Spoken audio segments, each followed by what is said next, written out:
السلام علیکم ورحمۃ اللہ وبرکاتہ۔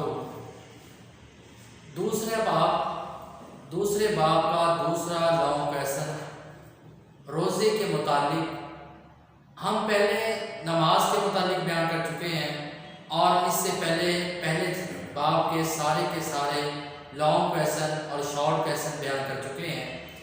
اب دوسرا سوال جو ہے روزے کے متعلق سوال ہے روزے کے مقاصد اور عملی زندگی پر اس کے اثرات، کہ روزے کے مقاصد کیا ہیں، عملی زندگی پر اس کے کیا اثرات مرتب ہوتے ہیں، یا اگر آپ سے پوچھا جائے کہ روزے کے انفرادی یا اجتماعی فوائد کیا ہیں، دونوں صورتوں میں سوال کسی بھی صورت میں پوچھا جائے تو جواب یہی ہوگا۔ سب سے پہلے روزے کا لغوی معنی، روزہ فارسی زبان کا لفظ ہے، عربی زبان میں روزہ کے لیے صوم کا لفظ استعمال کیا جاتا ہے، جس کے معنی ہے رک جانا یا باز رہنا، یعنی عربی میں روزے کو صوم کہا جاتا ہے۔ روزے کی فرضیت اور روزہ 2 ہجری میں فرض ہوا، روزہ پہلی امتوں پر بھی فرض رہا ہے۔ یہ 2 عبادات ایسی ہیں، روزہ اور نماز، اکثر اس کا MCQ پوچھا جاتا ہے کہ یہ کن پر فرض ہے، تو بچے بہت زیادہ اس میں غلطی کرتے ہوئے مسلمانوں پہ ٹک کر دیتے ہیں۔ روزہ ہر امت پہ فرض رہا، نماز اور روزہ پہلی امتوں پہ فرض رہا، اور جس کے متعلق اللہ رب العزت نے قرآن مجید میں فرمایا یا ایھا الذین آمنوا کتب علیکم الصیام کما کتب علی الذین من قبلکم لعلکم تتقون، اے ایمان والو تم پر روزے فرض کر دیے گئے جیسے تم سے پہلوں پہ فرض کر دیے گئے تھے تاکہ تم پرہیزگار بن جاؤ۔ اب روزے کے مقاصد، سب سے پہلا تقوی کا اصول، یہ تقوی کا مفہوم کیا ہے، یہ شارٹ کویسچن ہے۔ شارٹ کویسچن سے پوچھا جاتا ہے کہ تقوی کا مفہوم کیا ہے۔ دل کی ایسی کیفیت کو کہا جاتا ہے جو انسان کو گناہ کے کاموں سے روکے اور نیکی کے کاموں کی طرف راغب کرے، اس کو کہا جاتا ہے تقوی۔ اور دوسرا MCQ پوچھا جاتا ہے کہ روزے کا مقصد کیا ہے، حصول تقوی، یہ MCQ پوچھا جاتا ہے، آپشن میں حصول تقوی لکھا ہوگا۔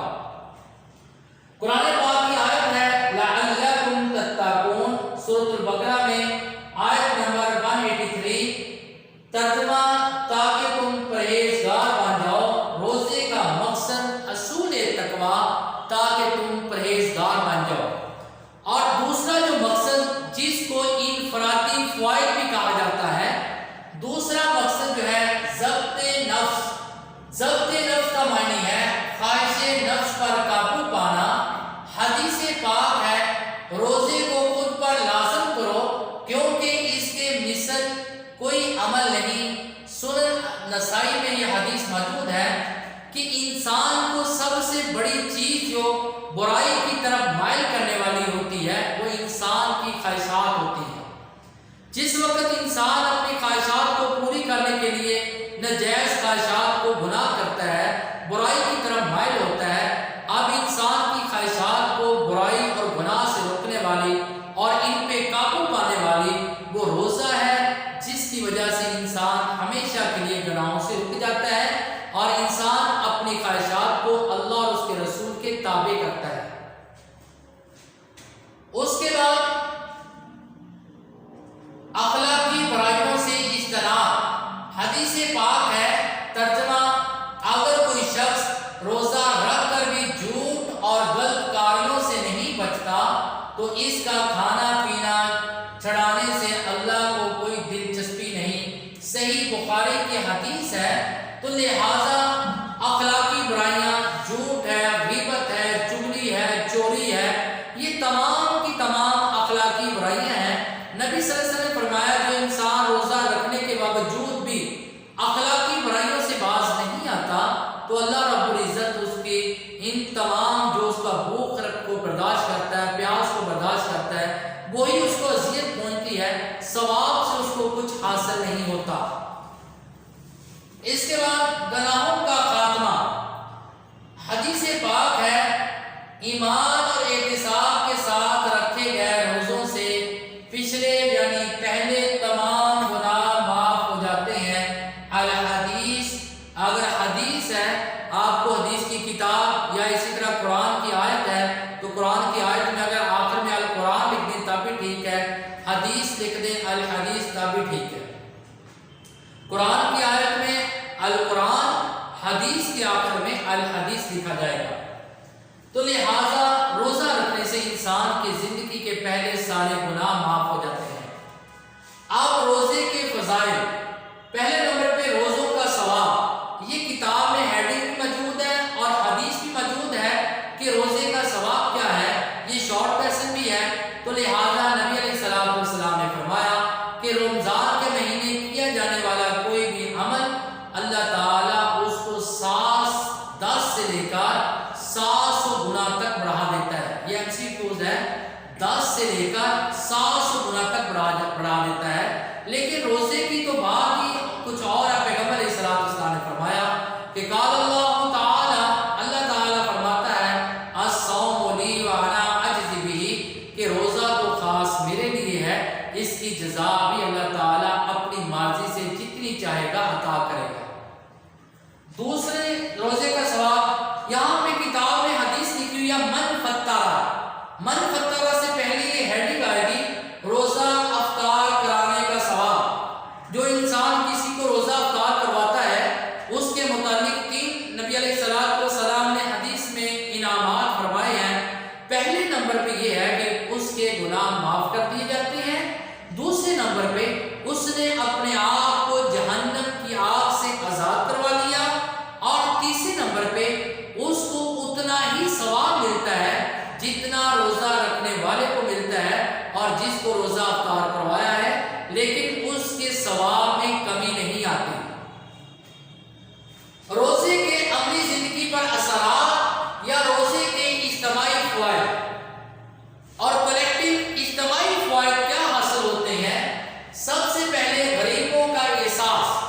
جو انسان سارا دن روزہ رکھتا ہے، سارا دن بھوک اور پیاس کو برداشت کرتا ہے، روزے کی وجہ سے 16-17 گھنٹے بھوک پیاس کو برداشت کر کے اس کو ناداروں، غریبوں کے بارے میں احساس پیدا ہوتا ہے کہ یار میں تو روزے کی وجہ سے سارا دن بھوک پیاس میرے لیے برداشت کرنا مشکل ہے، وہ غریب جن کو کھانا نہیں ملتا، 1 دن نہیں ملتا، 2 دن نہیں ملتا، وہ بھوک پیاس کو کیسے برداشت کرتے ہوں گے؟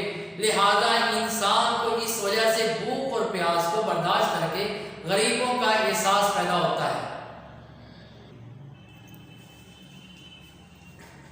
روزے کا اجتماعی دوسرا فائدہ قناعت و احسان۔ قناعت کہتے ہیں جتنا مل جائے اسی پہ گزارا کرنا، یعنی اگر انسان کو رمضان کے مہینے کے علاوہ کبھی کھانے کے لیے تھوڑا مل جائے تو یہ خیال کر کے یا رمضان کے مہینے میں پورا دن بھوکا بھی رہتا تھا، لیکن ابھی کبھی مجھے تھوڑا مل جائے تو اسی پر قناعت کرتا ہے، احسان دوسروں کو اپنے پہ ترجیح دیتا ہے، اگر مل جائے تو دوسروں کو بھی کھانا کھلاتا ہے۔ تیسرے نمبر پہ مواقعات اور غمگساری۔ نبی اکرم صلی اللہ علیہ وسلم نے ماہ رمضان کو مواقعات اور غمگساری کا مہینہ قرار دیا۔ یہ شارٹ ورژن بھی ہے، MCQs بھی ہے۔ اللہ رب العزت نے قرآن مجید میں فرمایا انما المؤمنون اخوہ، بے شک مسلمان یا مومن آپس میں بھائی ہیں۔ رمضان کا مہینہ MCQ پوچھا جاتا ہے کہ نبی کریم صلی اللہ علیہ وسلم نے کس مہینے کو مواقعات اور غمگساری کا قرار دیا؟ رمضان کا مہینہ۔ دوسرا MCQ اس طرح پوچھا جاتا ہے کہ نبی کریم صلی اللہ علیہ وسلم نے رمضان کے مہینے کو کیا قرار دیا؟ مواقعات اور غمگساری۔ صحت جسمانی کا اصول۔ دن کا بڑا حصہ معدے کا خالی رہنے سے انسان کو صحت جسمانی حاصل ہوتی ہے۔ ہمیشہ بیماری جو ہے کم کھانے پہ نہیں لگتی، بیماری زیادہ کھانے پہ لگتی ہیں۔ تبھی تو پیغمبر علیہ الصلوۃ والسلام نے فرمایا کہ 1 آدمی کا کھانا 2 آدمی کھائیں، 2 کا کھانا 4 کھائیں، 4 کا کھانا 8 کھائیں۔ بھوک لگے تو کھانا کھائیں، ابھی بھوک باقی ہو تو کھانا چھوڑ دیں۔ تو لہٰذا روزہ رکھنے سے انسان صحت جسمانی حاصل کرتا ہے۔ اس کے بعد یہ شارٹ ورژن ہے بے اثر روزے۔ حدیث نبوی ہے، بہت سے روزے کہ جن کو اپنے روزوں سے بھوک اور پیاس کی اذیت کے سوا کچھ حاصل نہیں ہوتا، اور لہذا جو انسان روزے کا مقصد تقوی کا اصول، جو انسان تقوی حاصل نہیں کرتا ایمان اور احتساب کے ساتھ رکھے جانے والے روزوں کے لیے، اور گناہ معاف ہو جاتے ہیں، تو لہذا ثواب کی نیت سے نہیں دکھاوے کے روزے رکھتا ہے، اور روزے کی حالت میں کھانے پینے کے تو چھوڑ دیتا ہے لیکن غلط کاریاں اخلاقی برائیوں کو نہیں چھوڑتا، اور اس کے روزوں کا کوئی فائدہ نہیں ہے۔ آخر میں آپ نے حاصل کلام لکھنا ہوگا کہ اس کا حاصل کلام جو آپ نے پورے ٹاپک میں کیا اخذ کیا، ہمارے معاشرے میں اس کے متعلق کیا ہو رہا ہے اور ہمیں کیا کرنا چاہیے۔ یہ دوسرے باب کا دوسرا لانگ کویسچن تھا، اور باقی انشاءاللہ ہم اگلے لانگ کویسچن بھی اسی طرح ہیڈنگ کے ساتھ آیات کے ساتھ بیان کریں گے، اور جو بچے ان سے مستفید ہو رہے ہیں اور ان کو چاہیے کہ ضرور چینل کو سبسکرائب کریں تاکہ آئندہ کوئی بھی آنے والی ویڈیو آپ تک پہنچ جائے۔ والسلام۔